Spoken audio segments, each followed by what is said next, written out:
introduction. Good evening, my name is Ann Panning. I am co-director of the Brockport Writers Forum along with my colleague Ralph Black, and I'm so pleased that you're all here this evening to share in our event. First of all, again, can't thank M&T Bank enough and Dan Burns personally for the support of this program. It's one of our most illustrious events, and it brings the whole literary community together in Rochester, and it's always a wonderful event. And thank you so much for your continued support. I am still in awe, maybe I don't need to say this, but I am still in awe of the cell phone police. So please, if you haven't, just take a moment to turn off your cell phone. I would be most appreciative. Thank you. And also, quickly announcing that after Ruth Reichl does her presentation tonight, there will be a lovely reception up in the, I'm not sure what room. Oh, just follow the people. Follow where the people go. There will be a lovely reception that I hope you'll all join us for. And Liftbridge Books will be selling all of Ruth's titles, I believe, including the big gourmet cookbooks and other titles in the atrium here. So you can just pick up a copy on the way as you head to the reception. Okay? So promise, a brief introduction. First, let's get a few important things out of the way. Yes, Ruth Reichl is now a TV star. Some of you may have seen her as a judge on the new Top Chef Masters series on Bravo. She's the one who, though she offers tough and critical feedback, has a gracious way of putting everyone at ease with her quick smile and down-to-earth presence. Look for her in future episodes. She will be back. Prior to that, you may have seen her in the PBS series Gourmet Adventures with Ruth, in which she traveled around the world attending cooking classes with local masters. One of my favorite episodes found her in Laos making an ant egg salad that did not make her flinch a bit. And I do believe that ant salad, you'll have to correct me if I'm wrong, contained live ants at a certain point. And she was game, and it was probably delicious. In every episode, despite her culinary expertise, she becomes a respectable apprentice, eager to absorb as much new knowledge as possible. Or you may remember her as the former New York Times restaurant critic, the LA Times restaurant critic, and most recently Gourmet magazine's editor-in-chief. And like many of you, I'm sure, I still own a stash of gourmet magazines that's in storage that I am unwilling and unable to give up for their loveliness. And of course, I will cook out of them soon.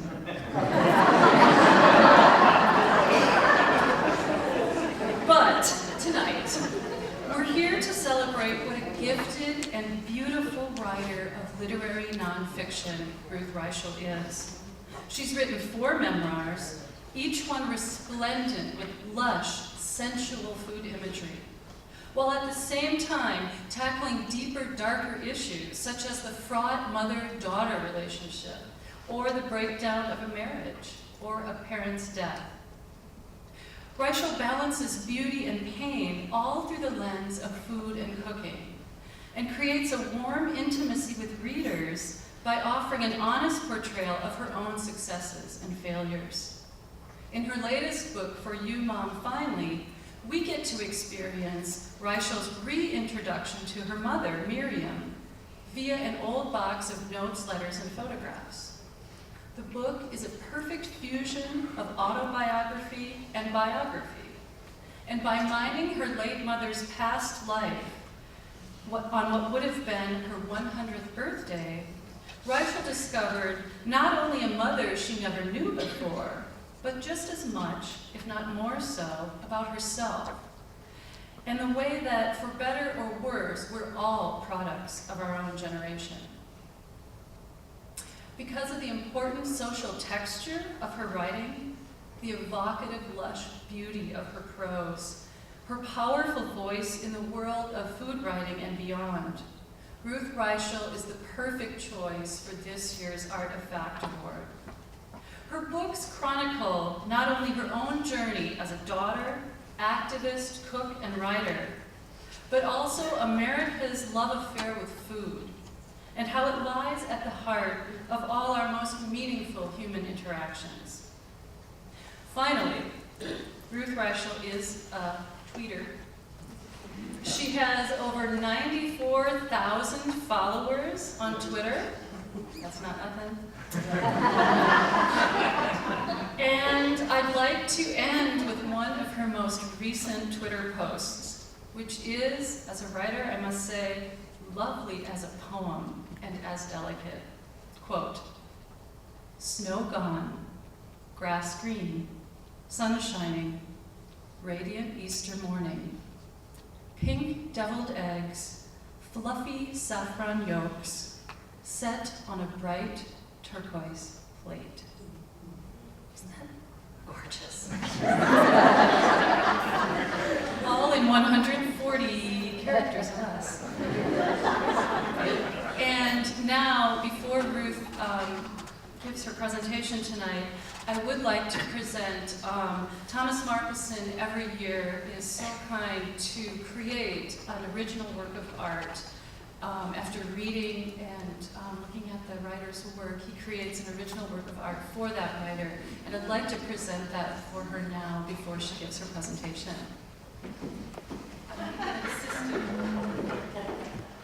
The reveal.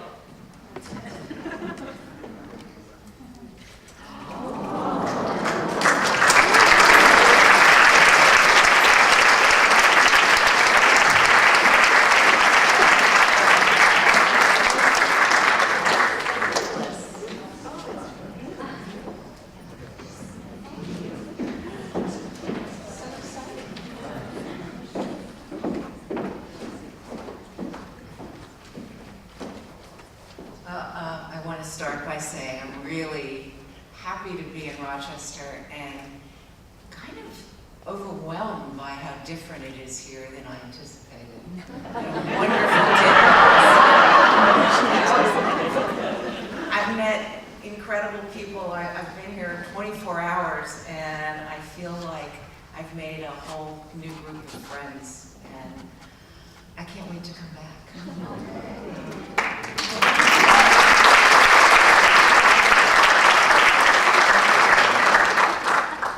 Tonight, instead of talking about my own work, I thought that what I would talk about is this new genre that seems to exist called food writing, or the food novel, or why we suddenly have this whole new kind of writing that is very recent.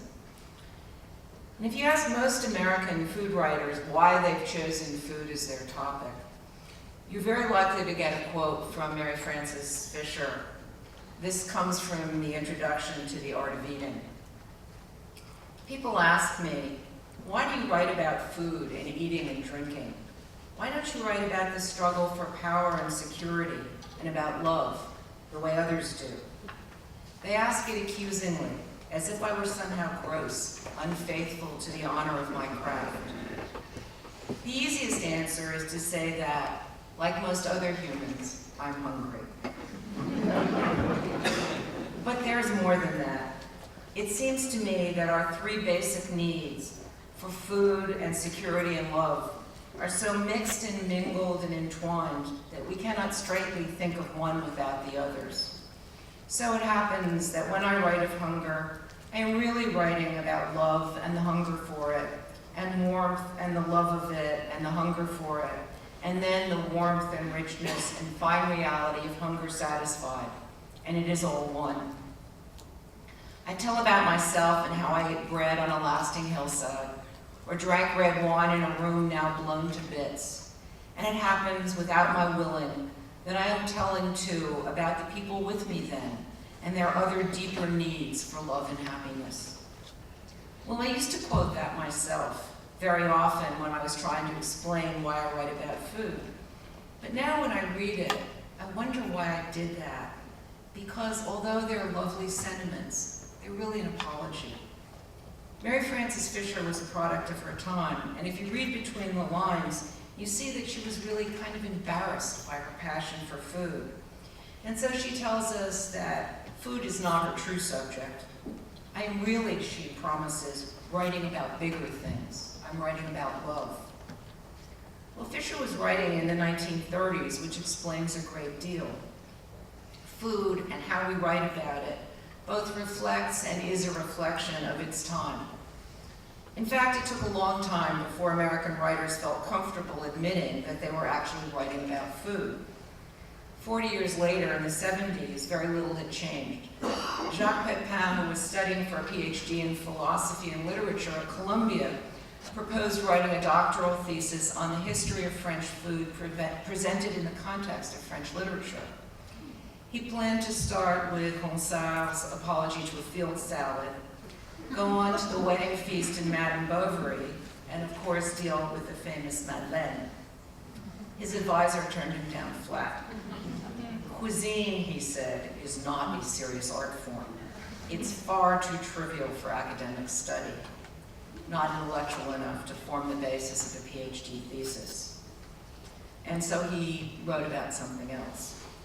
Okay, 1972 is still a long way back, but it's only been a dozen years since my own book, Tender at the Bone, was published, and its debut was equally uncomfortable. Bookstores didn't know what to do with the poor book. The subtitle, Growing Up at the Table, scared them. It must be about food which they did not consider serious enough to shelve with biography or memoir. And so they sent it off to sit forlornly among the cookbooks, where it was extremely uncomfortable. People came to the cookbook section, and they were looking for recipes, and when they saw all those words in this book, they just walked on by. But a few years down the road, everything has changed. Over the past decade, an entirely new genre has been born, or actually several of them. We now have food memoirs by the thousands, food novels, food mysteries. And the question is, what happened? That's what I want to talk about tonight. But rather than concentrate entirely on the present, we're going to begin with a little bump through history. I'm going to try and demonstrate how our attitudes about food have been in constant flux, and that there are huge social forces at play which have an enormous impact on the way that we write about food. As a consequence, the changing language of food can tell us a great deal about the society in which it appears. And the opposite is also true. So I'm going to begin with one of the first pieces of food writing I ever read and loved. When you wake up in the morning, Pooh, said Piglet at last, what's the first thing you say to yourself? What's for breakfast, said Pooh. What do you say, Piglet? I say, I wonder what's going to happen exciting today, said Piglet. Pooh nodded thoughtfully. It's the same thing, he said. Well, we all, of course, have fairy tale-filled childhoods, but this particular tale is quite different than most. Your standard fairy tale is about witches who want to cook you, wolves who want to eat you, or apples that turn out to be poison. As a child, I noticed that Pooh had an extraordinarily happy attitude around food, and I appreciated it. But as an adult, I began to wonder, where did that attitude come from? Well, A.A. Milne wrote Winnie the Pooh in 1926. So let's take a look at what was happening in England in 1926. The First World War had ended, the middle class was rising, and the entire country was beginning to liberate itself from the confines of a rigid Victorian culture that made enjoyment of food almost impossible for almost everyone. Consider a proper Victorian dinner. And just imagine that you are a well-bred young woman who has been invited to a dinner party. Wearing corsets and gloves and all manner of uncomfortable clothing, you are led into the dining room on the arm of a gentleman who takes you to your seat. How does he find your seat? He walks around the table until he spies your name card, which is propped up on a small roll. You sit down. In front of you are 2 large knives, 3 large forks, a silver knife and fork for fish, as well as a tablespoon for soup. On the right is a wide-rimmed glass for champagne, a small one for sherry, and a colored glass for German white wine. There's a large plate and a smaller crescent-shaped one. If you use the wrong utensils, you will be instantly unmasked as an imposter, a social climber, a member of an inferior class. You will be asked to get up and leave. So what should you do? First, you have to sit down, take off your gloves, lay them in your lap, and cover them with your napkin. You begin by taking that little roll, which once held your name card, and you move it to the left. You need to know that the large plate is for meat and the crescent plate for salad, and that you're meant to use both plates at the same time, alternating between them. And most importantly, you must be sure to use up every piece of cutlery before dessert, because a dessert spoon and fork are going to appear in time to eat what the English call your pudding. Colin Spencer, a wonderful British historian, points out that for the inexperienced, all this rigmarole must have been a nervous nightmare, but it was meant to be. Such detailed rules were a secret code to keep hoi polloi at bay, firmly outside the castle walls. This is not a food adventure. This is a food exam. And so at the end of that era, we get a roly-poly little bear for whom sitting down to eat, whether it's breakfast or dinner, is pure joy. Those few little words in the beginning of Winnie the Pooh have told us a great deal about where society was at that particular moment in time and where it was heading. And the truth is that you can enter history at almost any point and find out what the society was like merely by listening to people talking about their food. Let's take Greece in the pre-Christian era. You can parse the social changes taking place in society just by reading what various writers had to say about the food that they were eating. This is the Greek poet Philoxenus around the year 400 BC, telling his lover about a great feast he's just attended. A casserole full of a noble eel with a look of the conjure about him.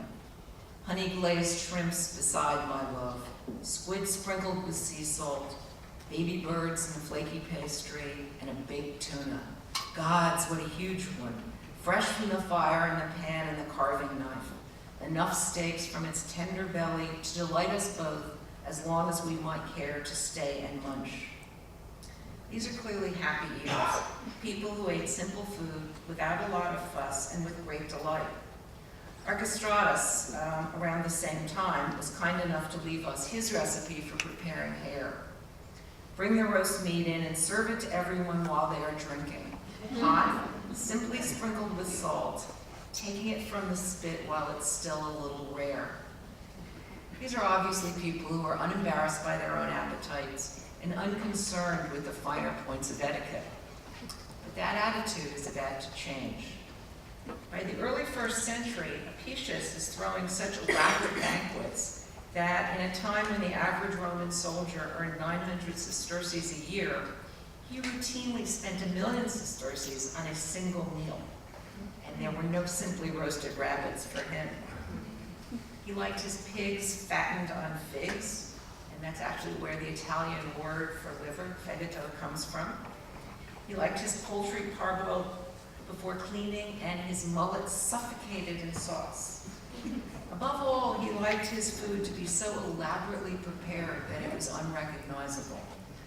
He had one recipe for a mousse containing fish, eggs, oil, pepper, and roux, pressed into a pan and topped with a sea anemone before being steamed. And what he said about this recipe is, very happily, he notes, at table, no one will know what he is eating. And that, of course, was the point. By the time of Apicius, cooking had become incredibly elaborate. Among the many recipes that he left us is one for something that he called patina apiciana, is pieces of cooked womb, fish, chicken, warblers, or cooked thrush breasts, and whatever else is of top quality, chopped thoroughly. And you mix this with raw eggs and oil, and you crush pepper, lovage, you moisten it with fish sauce, wine, raisin, and you set it to warm in a saucepan. and bind it with starch after you've added all the chopped meats and let it come to the boil. When it's cooked, remove with its juices, arrange in a serving dish in layers, and place under each layer a base sheet of laganum, and put on each sheet one ladleful of the meat mixture. And does anybody want to think about what this recipe actually is? It's actually the first known recipe for lasagna. So, what had happened? The Greek world had grown larger, and along with it, Greek appetites. In the 3rd century BC, Aristotle encouraged his pupil Alexander the Great to take botanists on his journeys of conquest, which had pretty much the same effect that Christopher Columbus's journey would 2,000 years later. It changed the way the world ate. Just as Columbus introduced tomatoes to Italy, potatoes to Ireland, and chilies to India, Alexander returned bringing citrus, peaches, pistachios, and peacocks, all of which were foods that had been hitherto unknown in Greece. As a result, appetites became restless and food became increasingly elaborate. More importantly, food became such a serious subject that an entire literature of the table arose. In the early 3rd century AD, Athenaeus wrote a book called The Deipnosophists, which is a long literary book about a leisurely banquet. It's translated as Scholars at the Dinner Table or The Gastronomers. It was a book which set the most famous people in Greek history around a table, eating elaborate meals as they discussed food, art, music, and philosophy. The book is in 15 volumes, and it was described at the time as a feast of words.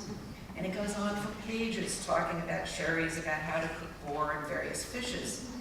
But what's important to note here is that food has gone from being something extremely simple, just spitted animals that are served rare, to something that holds a central place in the intellectual discourse of Greek society. You see this same thing take place over and over again in various parts of the world. You see the same cultural shift in Islamic society. Muhammad apparently would eat just about anything except lizards, which he apparently loathed. And his followers did not presume to eat more elaborately than he did. During the Prophet's lifetime, food in the world of Islam was extremely simple. But as time went on and the center of the Islamic world moved east, a deeply Epicurean tradition developed around what were known as poems of the table.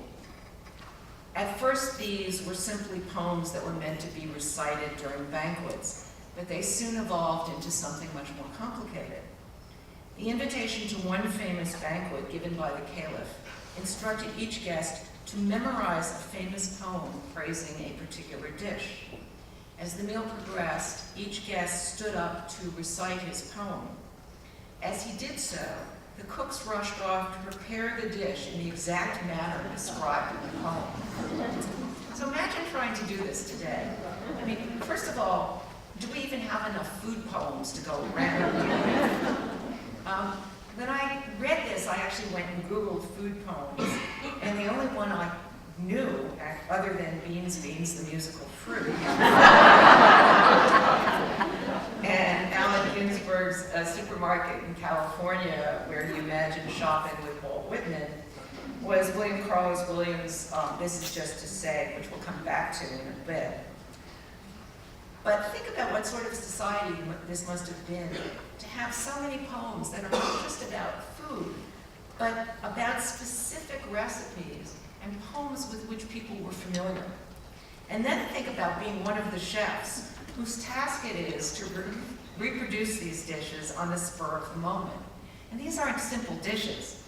These are things that are extremely complicated, very highly spiced little balls of meat that are glazed in gold with saffron and then finished in fruit juices. The chefs are apparently unfazed by all of this. At the banquet that the poet Al-Masudi writes about in Meadows of Gold, The only poem that ever stumped the chefs was one in praise of asparagus. It was out of season. They had to send runners off to Damascus, and by the time the runners returned, the banquet was over.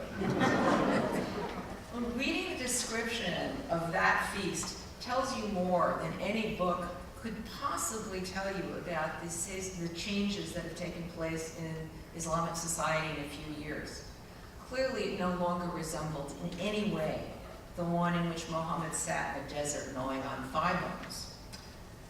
But writing about food does not merely act in the service of art, and food writing does more than simply reflect a society. It also has the ability to transform society. Writing about food can be a deeply political act. I don't think anybody has ever recognized this quite so clearly as the French, who captured the haute cuisine high ground early on by writing about their food, publicizing about their food, and using it as a kind of national marketing strategy. The French gave their food a national identity and sent it off to conquer the world, along with the European explorers, which was surely no accident. The earliest French cookbook is called The Cuisinier François. It was published in 1651, and it's a book that proudly stakes its claim to national identity. There have been plenty of previous cookbooks published in Europe, from the English Robert May's The Accomplished Cook, 1588, to the Italian Il Cristiante, The Carver, of 1581, but not one of them was stamped with a nationality. And the Cuisinier François was to have enormous impact on cooking throughout the Western world. The English translation, this stunned me, was published 2 years after the French version, and it remained in print for almost 200 years, until 1815. By then, the French had done such a terrific job of staking a national claim to food that in the 1800s, Carême, who incidentally claimed architecture as a branch of pastry, was able to assert without any trace of embarrassment, quote, "France is the only country for good food. Foreigners are convinced of these truths." He wasn't wrong. The French writers had done such a good job that hundreds of years later, we foreigners continue to be convinced of these truths. What's the book that claims to have transformed the food of America? Mastering the Art of French Cooking. But even long before that, Americans were deeply immersed in the world of French food. I flipped through the first edition of The Joy of Cooking, which was published in 1936, and I was stunned by how many French words it contains. For techniques, à la mode, sauté, blanche. Soups are consommé and bouillon. The sauces are named béarnaise, béchamel, hollandaise, mayonnaise. And desserts include compotes, crepes, mousses, and soufflés.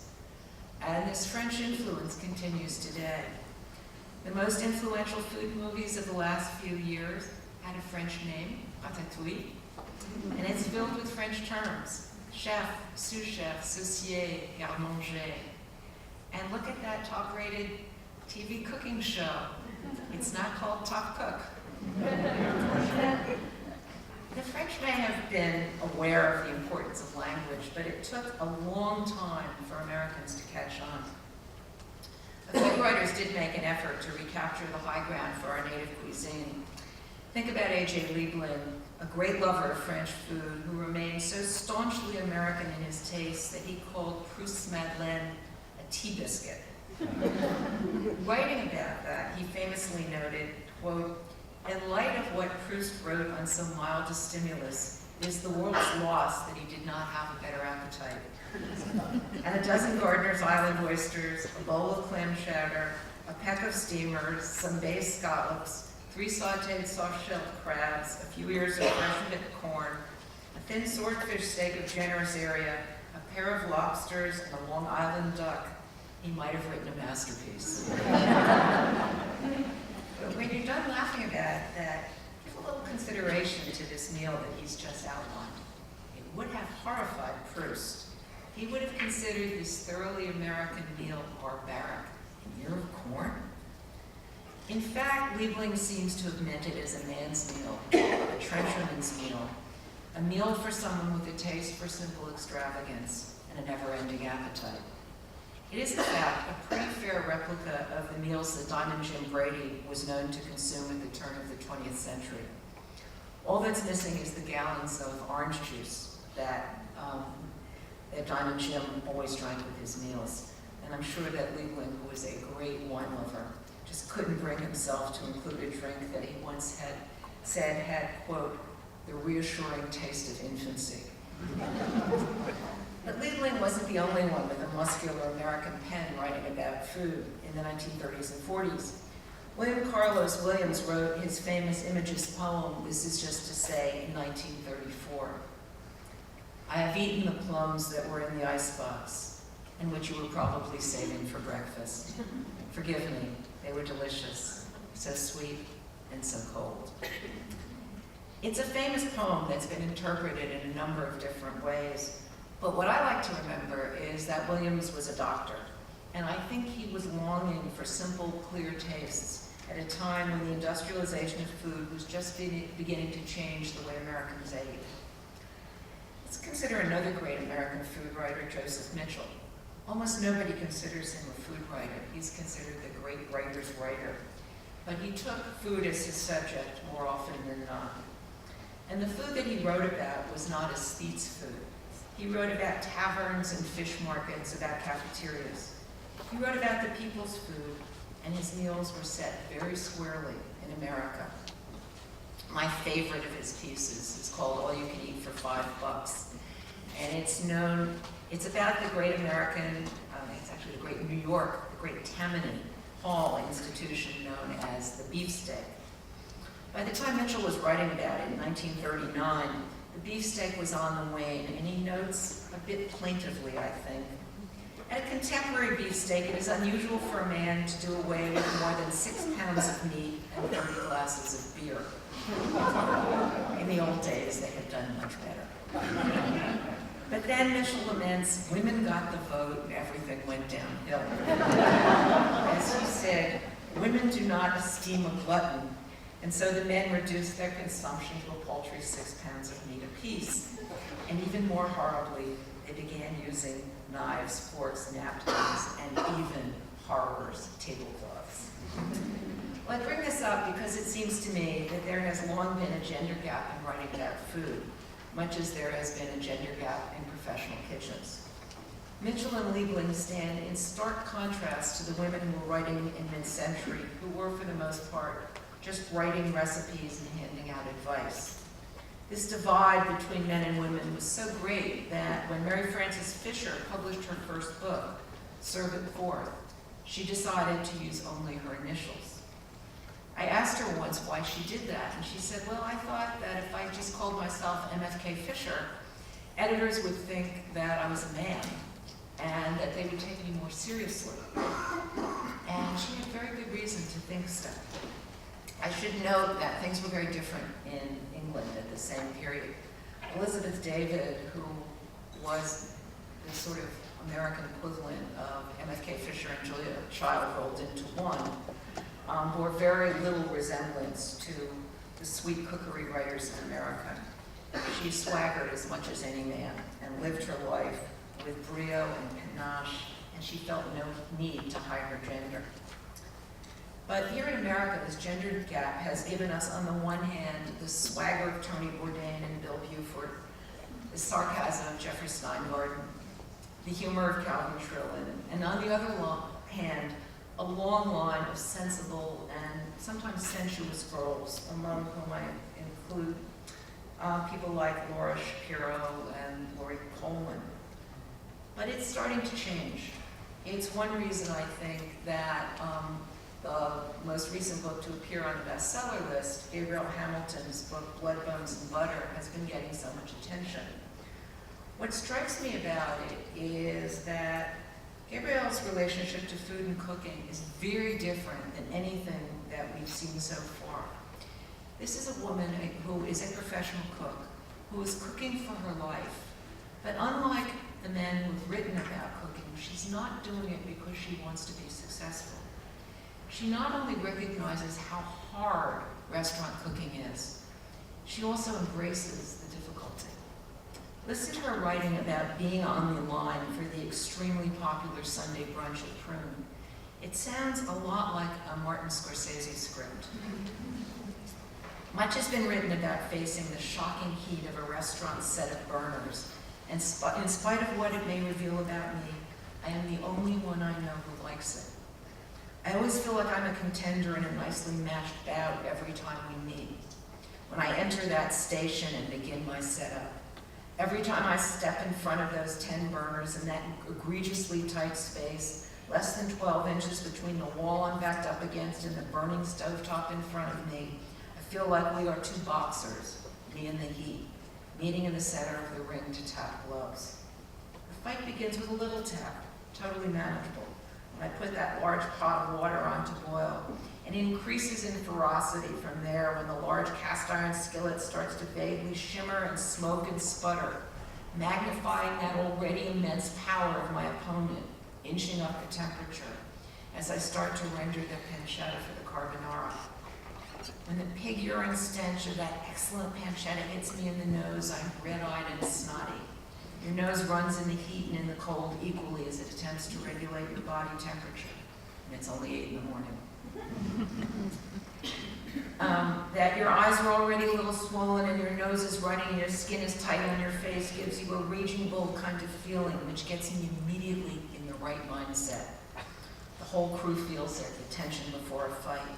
The customers lined up outside before we've even turned on the lights and had our family meal, the total knowledge of what we know is coming, the relentless, non-stop 5-hour beating, and we practically huddle up, poised for the bell. We are scared even, saying in psyched but tense tones, "Here we go," as Julie unlocks the door and they flood in, scraping the chairs, and that milk foamer on the espresso machine rages its monster roar, and we stand motionless in the kitchen, looking out onto the floor, waiting for the panic of tickets, tickets, tickets.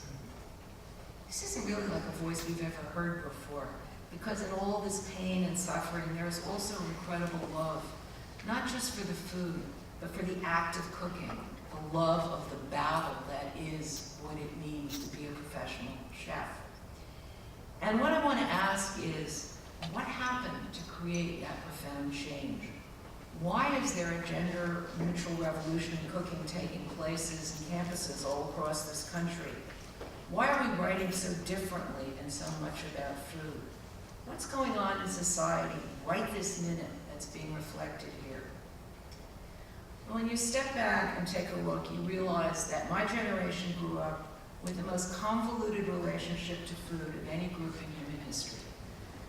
A confluence of social and economic forces, including the increasing industrialization of our food supply, women's liberation movement leading women into the workplace, and the globalization of markets, changed the way we all sit down to supper.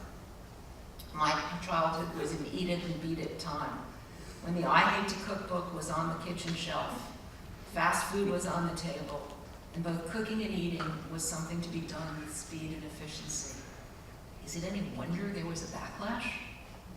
The current literature of the table started as a stealth movement fueled by the cookbook revolution. And there has indeed been a cookbook revolution, which began sometime in the 80s and shows no sign of stopping. Some have found it ironic that just as Americans stopped cooking, they started reading cookbooks. But I think it's a totally natural reaction. Hungry for something that wasn't available in real life, people began carrying cookbooks to bed. They didn't have the slightest intention of actually using those recipes. Research tells us that the average person uses 2 recipes from every cookbook that they buy. They simply wanted to read the details and fill their dreams with dishes they would never taste. It's fast food by day and feasts in the night. But reading about cooking isn't entirely satisfying. People wanted more. They just didn't want to just read recipes. They want to read about food. They want to revel in it, roll around in it, sniff it, taste it. They want to read about eating, not just cooking. My own belief is that we do this because our relationship with food is so fundamentally necessary to us, to our notion of who we are as human beings. We are cooking animals. As this relationship has become increasingly fractured in the real world, as we're bombarded with ads telling us to order in, drive through, and defrost our meals, we've gone looking for new ways to embrace the food experience. And so the less we cook, the more we read about food, watch food television, chronicle our meals online, and sit in theaters watching films about food. The more distant we become from what we eat, the harder we try to recapture that connection. Unfortunately, our food supply is unlikely to become any less problematic in the next few years. And while I wish that we were about to become a nation of cooks, I think that too is unlikely to happen. And so we're destined to remain a nation caught in the grip of this very strange food obsession. This is good news for street carts and cafeterias and restaurants.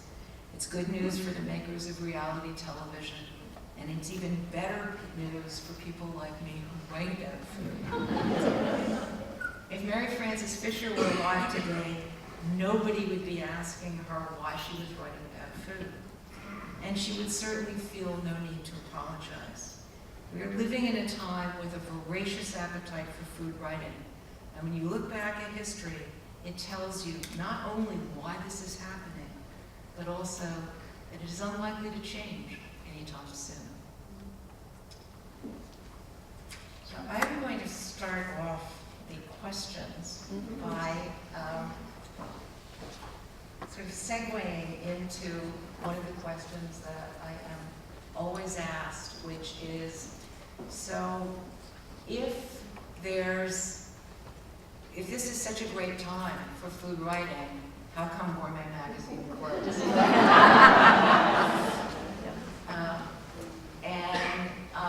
The answer to that is that it did not die for editorial reasons. It did not die for lack of an audience. At the point that the magazine closed, we had the highest circulation in the magazine's history and the highest renewal rate in the magazine's history. The recession killed Gourmet Magazine. We depended on luxury advertising, unlike most of our competitors who rely on Procter & Gamble and Clorox and Campbell's Soup, and our advertisers were travel, automotive, financial institutions, watches and jewelry, and appliances. And all of those were very hard hit by the recession. So I still think that there is a real place in this world for a food magazine for smart people. And I don't think that the success of the celebrity food magazines means that I don't think it's the death knell of good writing about food. But I will answer anything else that anyone would like to ask me. If there are no questions, we can go ahead. Yes. I appreciate the lovely way that you laid out this argument that we're in a post-gender period of food writing. It's an argument I've heard before. It seems to me that the institutional outlets for food writing, magazines, are not so gender neutral. And that until the institutional framework is placed, we're still going to have this gender situation, which may be a really bad thing. The notion that we're in some kind of post-gender period. Well, I have to tell you that the last time I toured, the difference between touring for the Gourmet Cookbook and Gourmet Today, which was 5 years later, there was a stunning difference in how people were buying the book. And what I saw was that as many men as women were buying the book, and when people would come up to me and say, "Will you sign this for my child?" they would more often than not give me a boy's name. And what I see with my son, who's in college, and his friends, is that cooking is no longer women's work for them. which is, as far as I'm concerned, a huge change from my generation. When Nick cooks with his friends, they all cook together. There's absolutely no sense that, you know, the girl should be cooking and the guy should be doing the dishes. You know, to answer specifically your question, I think that will roll, there will be a trickle up, and you're right, it will go. It hasn't yet reached the food, but it will, because I think this new generation is quite different.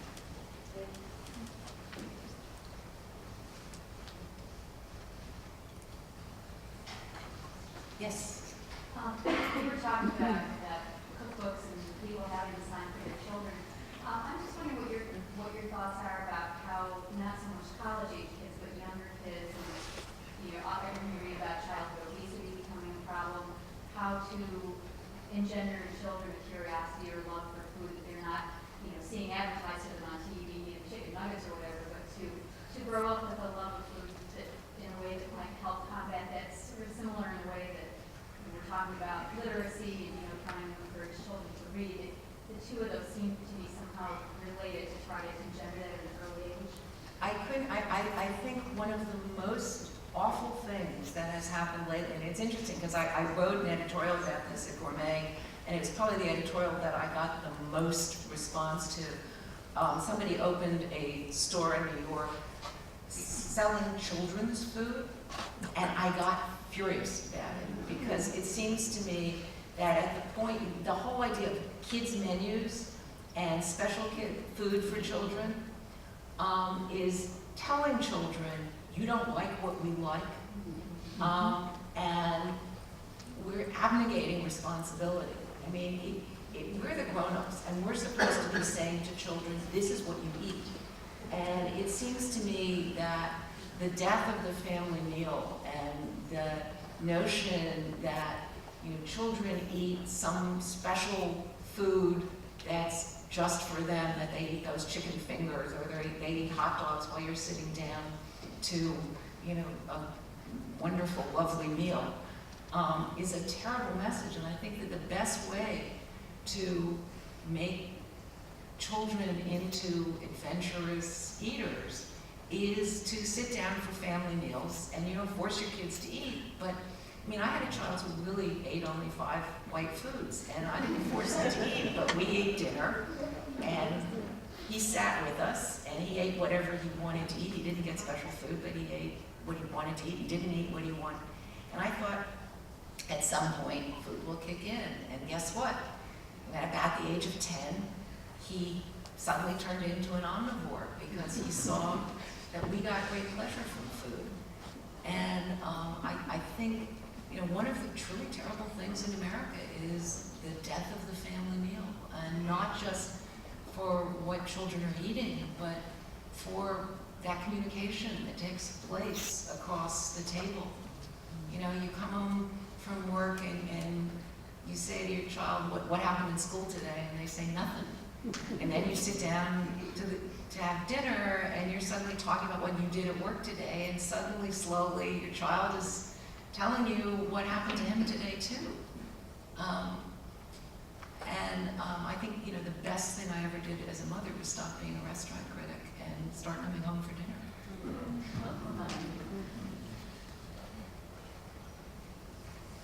Yes? In your travels, you've dined extensively all over the world. Do you sometimes find it difficult not to put on your critic's hat? I don't think that I'm a natural critic, and it's not at all hard just to sit down and enjoy the food. Not at all. And I sort of hate it when people sit there, you know, trying to find fault with food. I mean, there's plenty to find fault with in life. Just, you know, try and find the pleasure. Yes. Yes. This is kind of a two-parter. I'm wondering what your writing process is. Your recall is amazing. Are you journaling all the time in order to write this memoir? And then part 2 is, of the books you've written, what is your favorite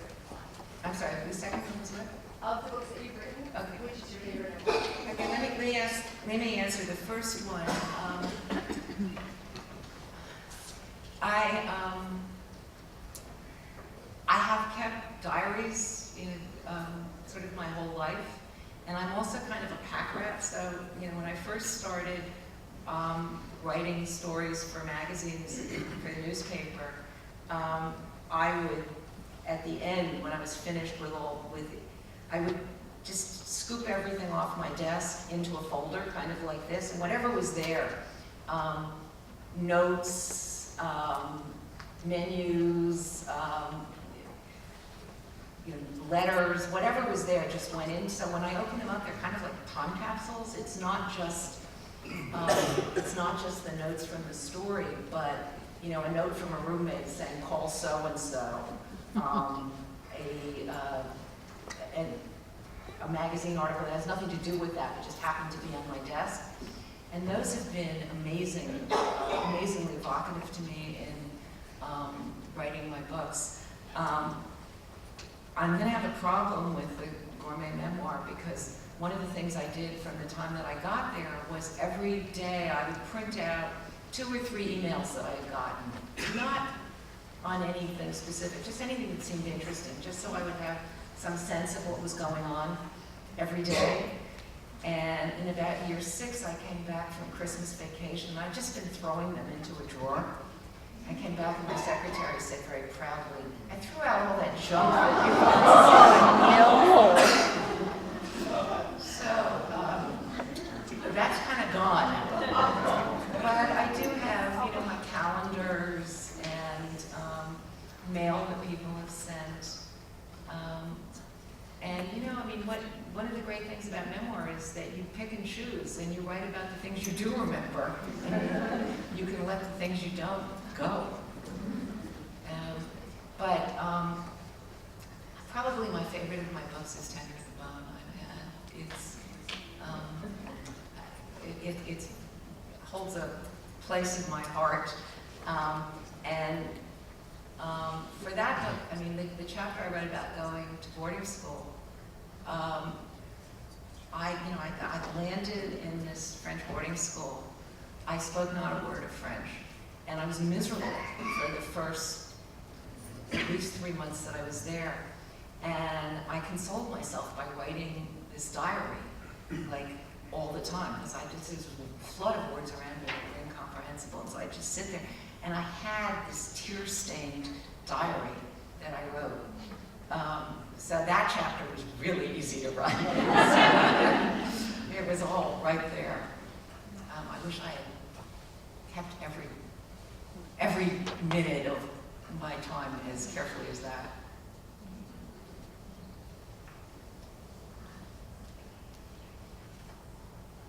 Come on, somebody must have a voice. Question, I'm really curious, as I read your books, they're so personal, and like the story like you brought up about the French boarding school, to me it's something intimate that you don't really share with that many people. And I wondered for you, at what point did you decide that was something you wanted to do, is like write memoir and really, do something that not everybody really chooses to do, and that you live with that. Everybody who reads those books needs to know those stories.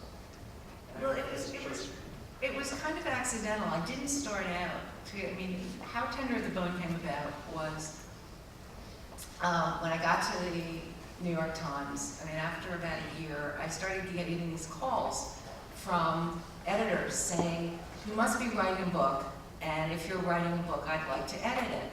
And I wasn't writing a book. I didn't have an agent. And after you've gotten like 10 of these calls, you start thinking, gee, I must be writing a book. My husband and I were walking one day, and I said,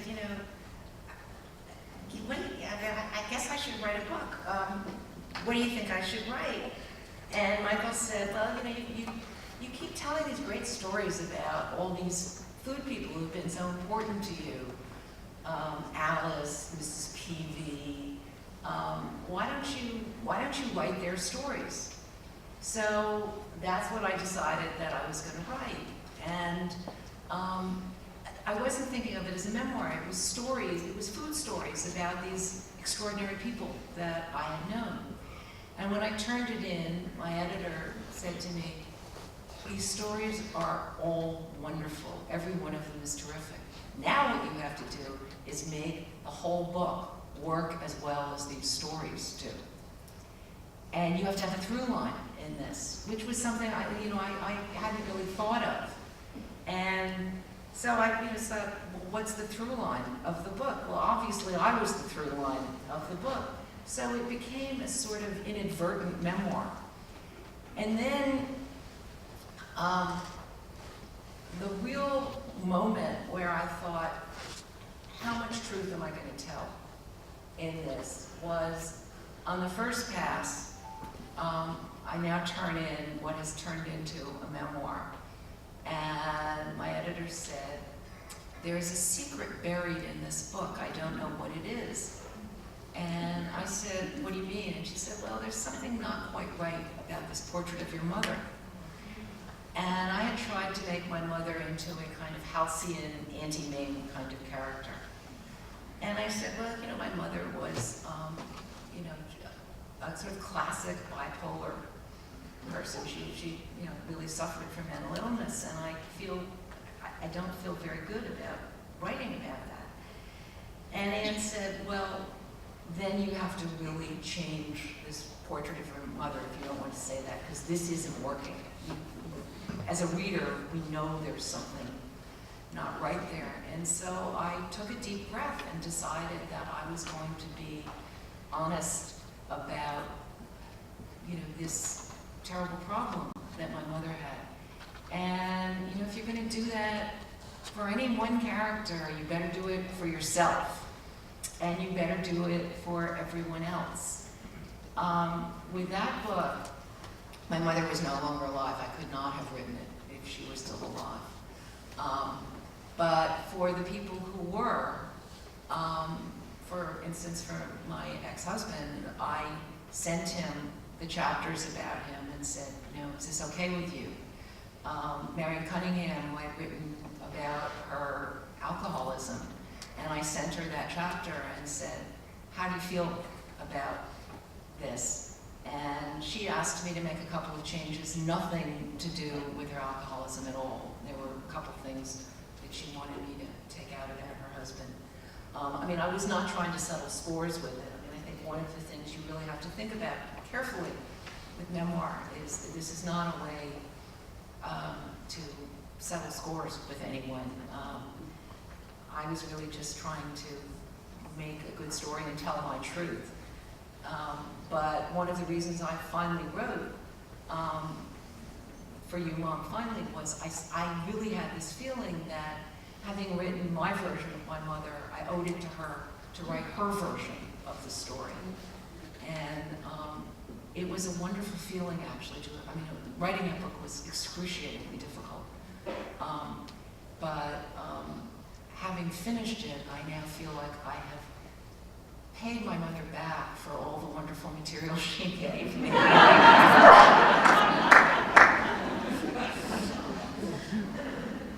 But I do think that, for writers of memoir, trying to figure out what you can,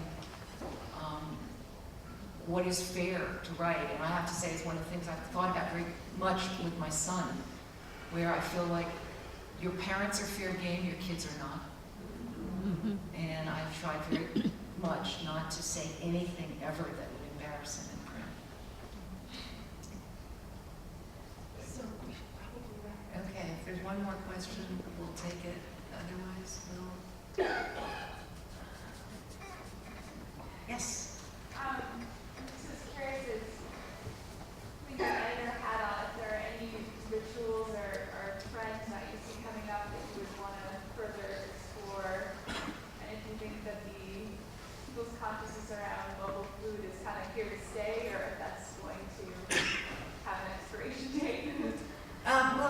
I think that the local food movement is part of a much bigger movement, and I speak at universities a lot, and one of the things I find so incredibly heartening is that this next generation are kids who really understand the importance of food and understand that your food choices really matter, not just for your own health, but it matters in ways of social justice, it matters for the environment, that you're voting with your dollars every time you go out.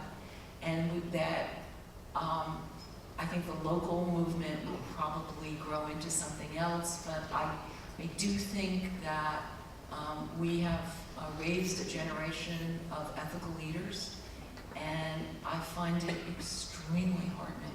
And there's so much bad news around food right now, but there's also this huge piece of good news, which is that we do have a generation that are making excellent food choices. Thank you very much.